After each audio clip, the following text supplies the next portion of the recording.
Hi friends, ಎಲ್ರಿಗೂ ಹೊಸ ವಿಡಿಯೋಗೆ ಸ್ವಾಗತ.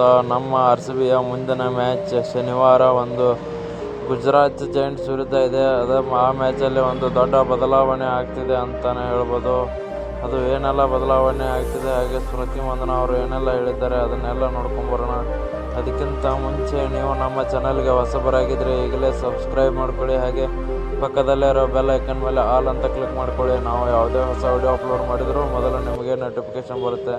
ಮೊದಲನೇದಾಗಿ ನೋಡೋದಾದರೆ, ನಮ್ಮ RCB ಟೀಮು ಒಂದು ಪ್ಲೇ ಆಫ್ಗೆ ಎಂಟ್ರಿ ಕೊಟ್ಟಿದ್ದರಿಂದ ಒಂದು ಟಾಪ್ ಪ್ಲೇಯರ್ಗಳನ್ನ ಆಚೆ ಇಡೋ ಚಾನ್ಸ್ ಇದೆ ಅಂತಲೇ ಹೇಳ್ಬೋದು. ಯಾಕಂದರೆ ಅವರಿಗೆ ರೆಸ್ಟ್ ಕೊಡ್ತಾರೆ. ಒಂದೆರಡು ಮ್ಯಾಚು ಒಂದು ಬೆಂಚಲ್ಲೇ ಇರತಕ್ಕಂಥ ಪ್ಲೇಯರ್ಗಳನ್ನ ಡೆಲ್ಲಿ ಕ್ಯಾಪಿಟಲ್ಸ್ ವಿರುದ್ಧ ಇದೆ. ಈ ಮ್ಯಾಚಲ್ಲೂ ಕೂಡ ಒಂದು ನಮ್ಮ RCBನ ಮೇಲೆ ಬರುತ್ತೆ ಅಂತಲೇ ಹೇಳ್ಬೋದು. ಯಾಕಂದರೆ ನಮ್ಮ RCB ತಂಡದಲ್ಲಿ ಆ ಥರ ಬೌಲಿಂಗಲ್ಲಿ ಆಗಿರ್ಬೋದು, ಹಾಗೆ ಬ್ಯಾಟಿಂಗಲ್ಲಿ ಆಗಿರ್ಬೋದು, ಒಂದು ಫುಲ್ ಆಲ್ರೌಂಡಿಂಗಲ್ಲಿ ಆಗಿರ್ಬೋದು, ಫುಲ್ ಫಾರ್ಮಲ್ಲಿದ್ದಾರೆ ಅಂತಲೇ ಹೇಳ್ಬೋದು. ಎಲ್ಲ ಪ್ಲೇಯರ್ಸ್ಗಳು ಕೂಡ ಒಬ್ಬರು ಆಡಲಿಲ್ಲ ಅಂದರೆ ಒಬ್ಬರು ಆಡಿ ಒಂದು ಮ್ಯಾಚ್ ಹೋಗ್ತಾ ಇದ್ದಾರೆ. ನೋಡೋಣ RCBಗೆ ನಮ್ಮ ಒಂದು ಬೆಂಗಳೂರು ಫೈನಲ್ಗೆ ಹೋಗಿ ಫೈನಲ್ ಆಡಲಿ ಅಂತ ಹಾರೈಸೋಣ.